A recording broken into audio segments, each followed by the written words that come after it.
চট্টগ্রামের পতেঙ্গায় তেলবাহী জাহাজে আগুন লেগে ৩ জন নিহত হয়েছেন। তবে ফায়ার সার্ভিসের ৭টি ইউনিট কাজ করে আগুন নিয়ন্ত্রণে এনেছে।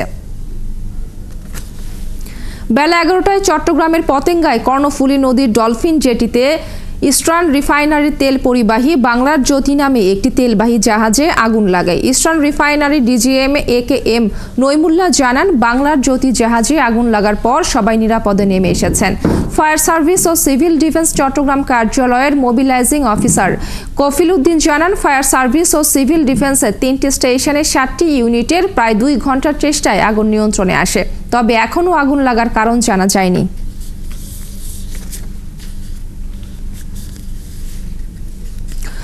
দর্শক, চট্টগ্রামের পতেঙ্গায় তেলবাহী জাহাজে আগুন লাগার বিষয়ে সবশেষ খবর জানতে এই মুহূর্তে যুক্ত হচ্ছেন সহকর্মী প্রণবেশ চক্রবর্তী।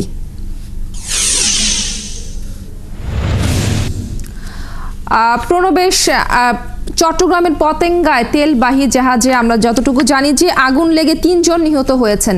আসলে আগুন লাগার ঘটনা নিয়ে কি বলছে কর্তৃপক্ষ, আর নিহতদের সংখ্যা কি আরো বেড়েছে? এখন পর্যন্ত কি তথ্য আছে আপনার কাছে, আর নিহতদের পরিচয় কি পাওয়া গেছে? তাদের পরিচয় পাওয়া গেছে। একজন হচ্ছে নুরুল ইসলাম, একজন সৌরভ কুমার সাহা, একজন নুরুল ইসলাম আর হারুনুর রশিদ। এই ৩ জন। একজন হচ্ছে ডেক ক্যাডেট, আর একজন মেকানিক্যাল ওখানকার ফিটার। এরকম কাজে তারা যুক্ত ছিল।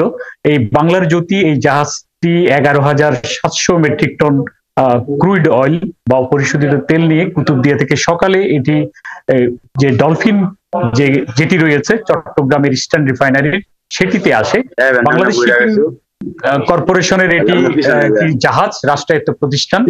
আর এই জাহাজটা এখানে ফেরার কিছুক্ষণ আগেই এই বিস্ফোরণটা শুরু হয়। বিস্ফোরণের কারণ অপরিশোধিত তেলে যদি এই ঘটনা ঘটতো তাহলে এটা ভয়ঙ্কর হতে পারত বলে যারা এখানে অগ্নি নির্বাপনের কাজে নৌবাহিনী, কোস্টগার্ড, ফায়ার সার্ভিস সহ চট্টগ্রাম বন্দরের যারা ছিলেন বিশেষজ্ঞ তারা আমাদের নিশ্চিত করেছেন। ভাগ্য ভালো যে এই ক্রুড অয়েলে এই অগ্নিকাণ্ড হয়নি, হয়েছে সামনের অংশে।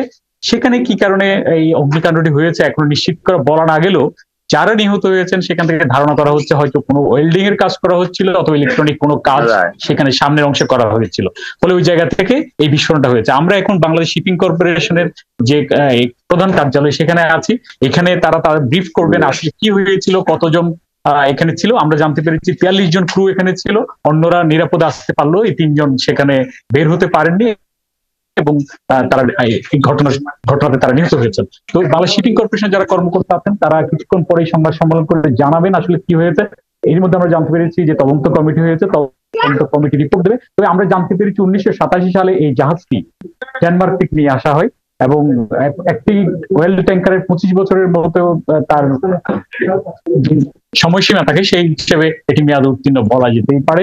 তো তারপরও এটা চলছিল। আমরা জানি যে এই শিপিং কর্পোরেশন আরো একটি জাহাজের এরকম দুর্ঘটনা ঘটেছিল প্রায় এটি ২০০৬ সালের দিকে, তখনও কিন্তু হতাহতের ঘটনা ঘটেছিল। তো সব মিলে এই শিপিং কর্পোরেশনের পক্ষ থেকে আজকে আমরা নিশ্চয়ই সাংবাদিকদের সামনে তারা বলবেন, তদন্ত কমিটি হবে, সেখান থেকে আরো যে তথ্যগুলো বেরিয়ে আসবে আমরা হয়তো। প্রণবেশ চক্রবর্তী, আপনি সেখানে আছেন, সংবাদ সম্মেলন থেকে নিশ্চয়ই বিস্তারিত তথ্যগুলোই উঠে আসবে এবং আপনার মাধ্যমে আমরা দর্শকদের নিশ্চয়ই জানাতে পারবো পরবর্তীতে।